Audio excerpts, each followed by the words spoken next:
And I want to go across to Dr. Anand Ranganathan first tonight.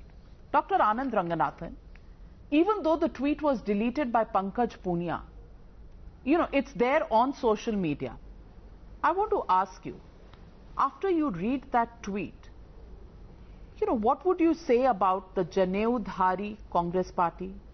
What would you talk about Priyanka Gandhi Vadra, who said saffron represents peace?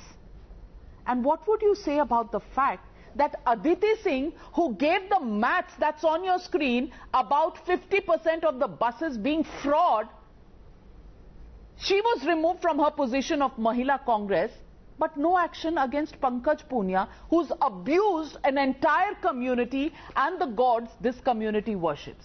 Dr. Anand Ranganathan. Yeah, good evening, Navika. Thanks very much for having me. First of all, thank you for blurring that tweet out. Honestly, it was sickening and a vile comment. But this is nothing new. Congress has a history of Hinduphobia. Recall how a Mahila Congress leader made a Gaumutra jibe, same as the Pulwama bomber. Then an alleged post by an Congress youth wing leader called Hinduism as a terrorist religion, Sikh. Recently, a Goa Congress leader termed Hindu god Parashuram as a terrorist and a rapist. He was arrested. Congress mouthpiece National Herald routinely publishes Hinduphobic articles, including the one where it said Hindu epics were replete with misogyny and Me Too instances. Remember, the Congress celebrates Tipu Jayanti, despite knowing that this tyrant demolished hundreds of temples and converted and butchered lakhs of Hindus. And who can forget that the phrase saffron terror was coined by the Congress and that it wanted to pass the communal violence bill while only the majority would be held guilty in a communal riot, i.e. Hindus.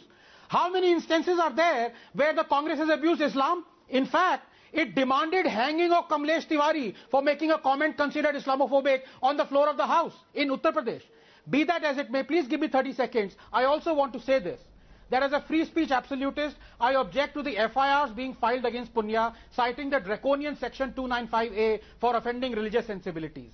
The stark reality, Navika, is that we don't have a constitution that respects dissent. We have laws and articles and amendments that, rather than protect the rights of the dissenter, protect those who violate his rights. Everything is grey. Everything is subject to something. Everything is primed for offending religious sensibilities. And all parties and politicians are equally guilty. If I'm not in jail right now, the truth is, it is because the state has decided I need not be jailed.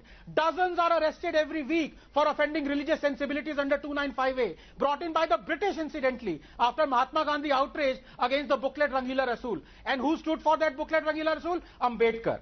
Truth is, there was more respect for dissent in ancient India than there is in the modern. My humble request to those who commission an Ambedkar statue next, steam up his bronze spectacles. Let him not see this India, or he will cry tears of stone.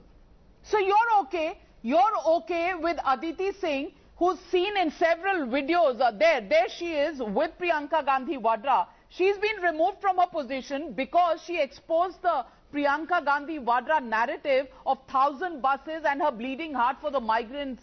She actually mocked them when half of those buses are either auto rickshaws or two-wheelers or cars or buses that are not even fit to travel on roads. You're okay with Aditi Singh being removed, and you're okay with Priyanka Gandhi Vadra not taking action against Pankaj Punia because